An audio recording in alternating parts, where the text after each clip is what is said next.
What's up, guys? So, base fees or minimums?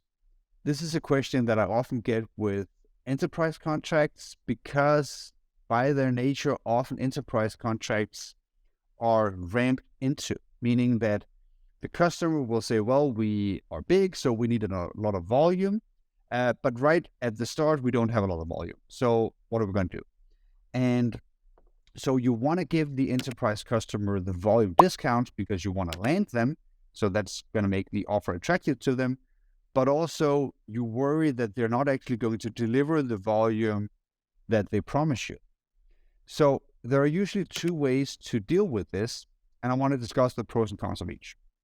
So one version is to say, let's say that you price your software per widget, right? So $1,000 per widget.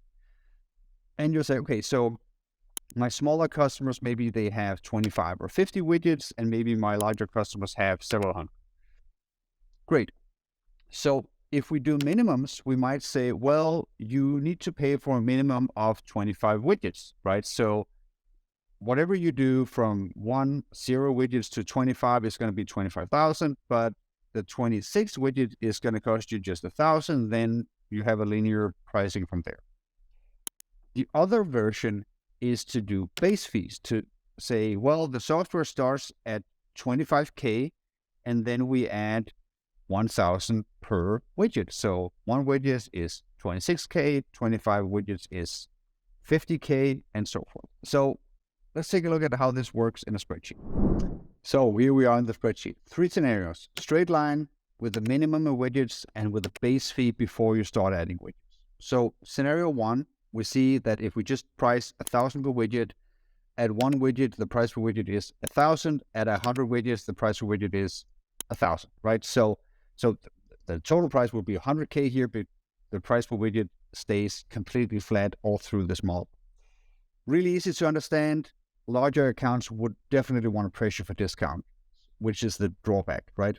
So usually these execute really poorly at the larger customers because it's just really hard to defend a linear pricing model when a customer tries to exercise their purchasing power.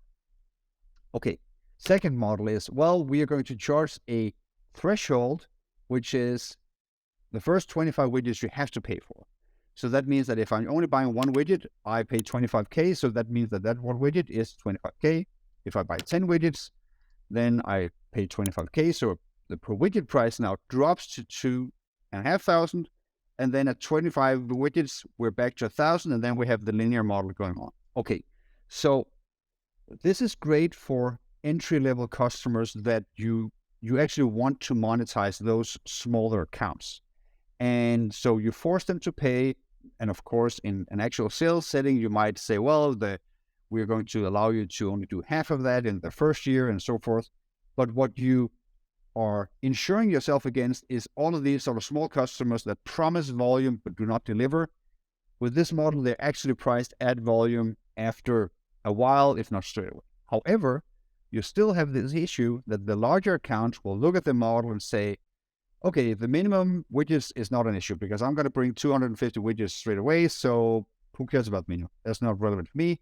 But they will look at their linear price and say, hey, I'm still paying 1,000 per widget, which is the same price that you're charging the smaller accounts. So what is my discount? Hard to defend. Enter base fee scenario. Base fee scenario is, well, you're going to pay 25K, and for that you get nothing. Then you have to buy widgets, which is 1,000 a piece, and you add them on top of each other.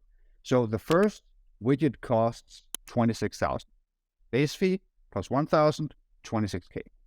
Then at 10 widgets, you pay 35,000. So per widget, it's 3,500 and so forth. And at 250 widgets, we are getting closer to 1,000. But as you can see the model, because we are essentially taking the base fee and dividing it by the total number of widgets, and that becomes the added price. What this does beautifully is, 1, it prices the heck out of your smaller customers. So that's the downside. But on the upside, your larger customers will say, oh, I bring you 250 widgets, so my price per widget, and they're going to do the math and say, oh, it's going to be 1,100. And they're going to do the math again. And then they say, oh, and for smaller accounts, if I only have 25 widgets, I would pay 2,000. Oh, that's a substantial discount. I'm getting a 45% discount compared to my smaller competitors. I like that because I think I deserve this kind of discount being a big customer. So what the base fee does is it allows you to negotiate volume deals with larger customers much better, because the way that the pricing is set up implicitly builds in a discount curve that is favorable towards enterprise customers.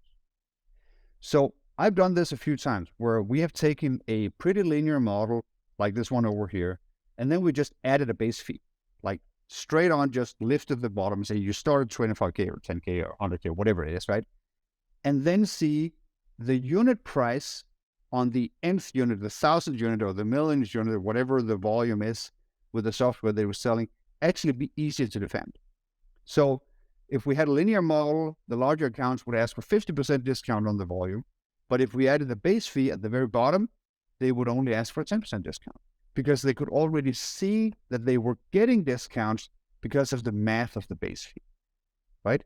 So I usually work with base fees and not with thresholds. It's not like there's always exceptions, but realize this when you're trying to execute it, is that the kind of feedback that you're going to get from your sales team is going to be very asymmetric. Because if you push a base fee, the likely feedback that you will get is from the smaller accounts. They're not going to like the base fee.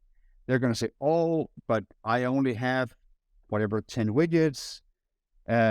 So the price is really high for me. And what am I really getting for the base fee? Because 25K seems like an exorbitant amount of money for really nothing, and so on and so forth. So it can be hard to defend with these. You can give discounts on the base fee. I suggest temporary discounts only, but you can discount the base fee. But what the sales reps won't hear is larger accounts complaining about the base fee, because it washes out in the volume pricing that they have, in the per widget pricing. And that's the point. And the issue is with, let's say, controlling the sentiment of your sales team, is that they are getting only one side of the story, right? They're getting all the agony and the pain from the smaller accounts, but from the larger accounts, they're hearing nothing, which is what they want, right? Because what they don't want to hear is larger accounts complaining about pricing and they're pressing discounts. But if the larger accounts, by and large, are accepting the base fee, it usually means that it's actually working, that it actually is deterring their appetite for asking for further discounts, because they're already accepting the structure. So just know this when you're trying to implement it, is that you're going to get some loud customers that are complaining, and you need to balance this with the silence of non-complaints from the larger accounts, which are now closing at higher rates. And you need to manage this from centrally, because the individual sales rep will hear all the pain and the agony and have to deal with that one customer, and that's his job or her job. So, but be mindful of this and explain the model and explain the thinking and saying, hey, the base fees are there to help us close the larger deals at higher ACVs and higher average revenue per widget, and that's what their job is. And we know that it's not going to be the ideal model for the smaller accounts, but you can't get everything, so this is the choice. And you can't solve it with the threshold model, because it doesn't do that for the larger accounts, right?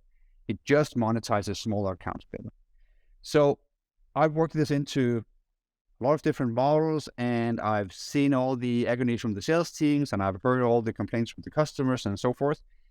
It's a subtle point, but it does tend to work well. Usually I see with B2B SaaS is that the money is actually in the larger accounts.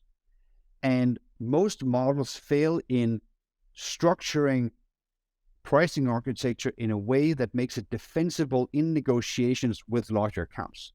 So that's usually where we can capture the most money that is being left on the table, is by allowing that pricing model to be more defensible and to gather a larger share of the wallet and the willingness to pay with these larger accounts. And this is just one of the steps to do that. So if you have comments or questions around thresholds and base fees and so forth, there's a comment field, leave them there. And if not, good luck with your pricing.